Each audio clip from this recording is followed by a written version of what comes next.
Hello, my name is Lauren Jones, and I'm a behavior resource teacher. And I'm Christy Barnes, and I'm also a behavior resource teacher. And today we're going to talk to you about handling stressful situations with your children. I'm going to share my screen with you so that we can begin.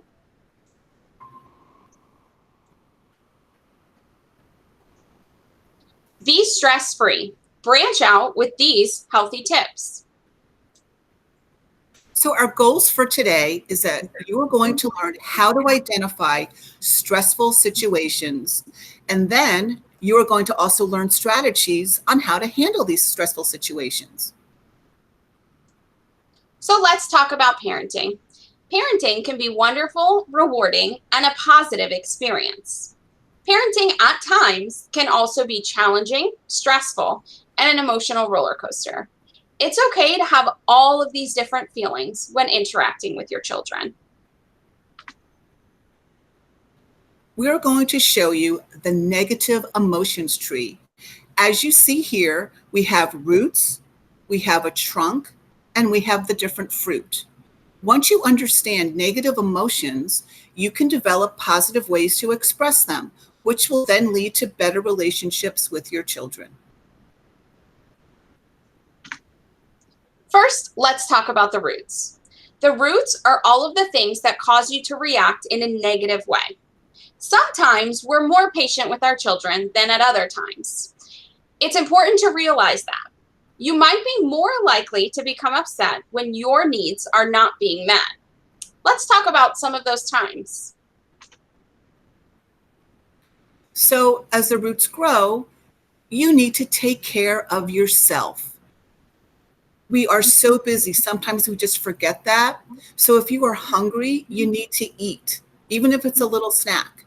If you feel lonely, you can talk with a friend or a loved one. And if you are and get really tired, then you really need to get some rest. When these needs are not being met, or when your children are being difficulty, the roots may be a place for your anger to grow. Next, we're going to talk about the trunk. The trunk of the tree represents the ways that you can express your feelings. When we're feeling frustrated or upset or even sad, we may want to yell, take things away from our children, blame our children, or be sarcastic. Instead of reacting this way on our negative emotions tree, we're going to discuss some positive ways that you're able to express these negative feelings.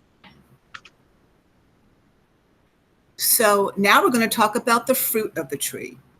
As you express negative emotions, your children will get the fruit of your unhappiness. Your children may shut down, they may yell back, or become grumpy. They also may become aggressive or become withdrawn. So think about what your children may do. These actions may trigger your negative feelings, and it then becomes a vicious cycle. That's a good point, Christy. So instead of helping our negative emotions tree grow, let's think of some things we can do instead. There are positive ways to handle our negative feelings. The picture below just shows some examples of some positive ways to deal with your feelings. That's a great visual, Lauren. So the first thing you want to do is you want to notice how you are feeling.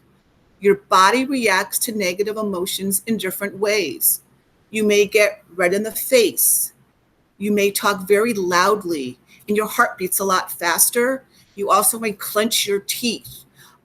So notice those ways on how you're feeling, and there may be some more. If you notice these signs early, the key is it will be easier to positively manage your stress. In addition to noticing how you're feeling, you want to think about what is making you feel this way. When you're extremely escalated, sometimes it's hard to pinpoint exactly what it is that started this feeling or is making you feel this way. Understanding your emotions and their causes can make a big difference in handling stress. It's important to remember that all behavior happens for a reason. This includes our own behavior and our children's behavior. So listen, don't be so hard on yourself. You should not feel guilty about reacting negatively. It happens. It happens to all of us as parents. And it is important to talk about your feelings and theirs. So if you keep it all bottled up, it's just going to make it worse. So make sure that your children understand that you are not upset with them, and really listen to what they have to say. You know, we're all busy, but we want to pay attention to them so they will know if you are really listening. That's such a great point, Christy. Another thing it's important for you as a parent to do is to relax and recharge. You need to take some time for yourself every day. We know your schedules are busy, but even if it's just 15 or 20 minutes, taking that little time can help you reset and relieve stress. It's okay to take a break sometimes. Think about some different things that you like to do and help you relieve stress. You could read a book, take a walk, do yoga or some exercise, or listen to music.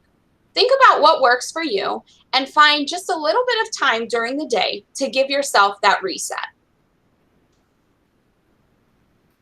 You also want to try not to bring stress home. And I know this is really hard, especially now, because if you're working at home, your stress is at home, right? So you really want to try not to let your work stress add to your home stress. So talk to someone so you have an outlet.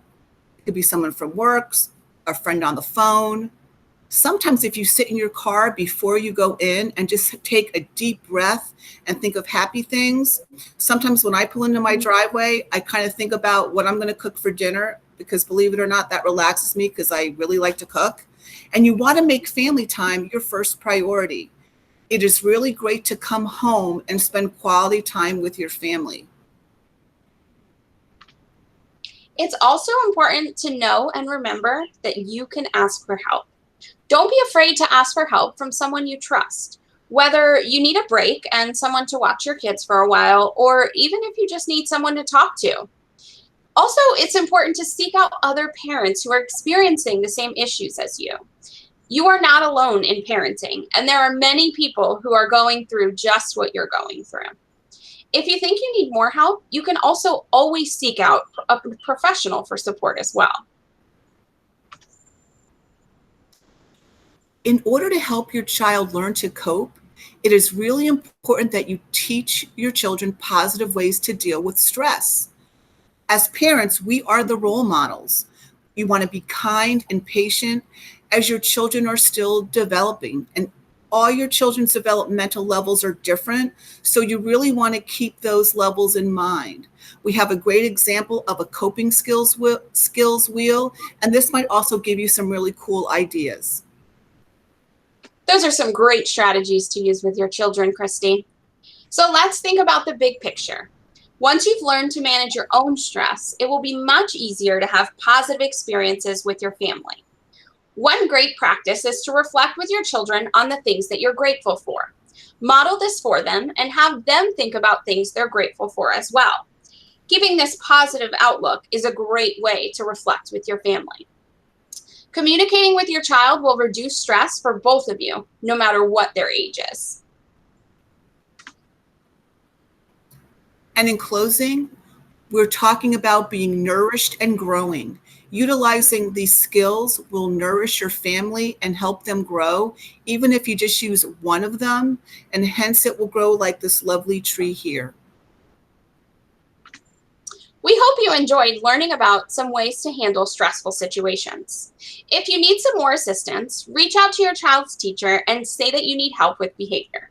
They can reach out to the district staff on the behavior group, someone like Christy or myself. District staff, someone on our team, and or your child's teacher will connect with you to set a time to meet via a virtual platform or via phone. Thank you so much for joining us today. Bye-bye.